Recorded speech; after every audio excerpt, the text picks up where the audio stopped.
गीतसाराय गीततत्त्वाय गीतगोत्राय धीमहि गूढगुल्फाय गन्धमत्ताय गोजयप्रदाय धीमहि गुणातीताय गुणाधीशाय गुणप्रविष्टाय धीमहि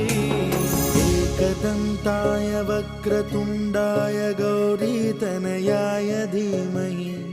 गजेशानाय बालचन्द्राय श्रीगणेशाय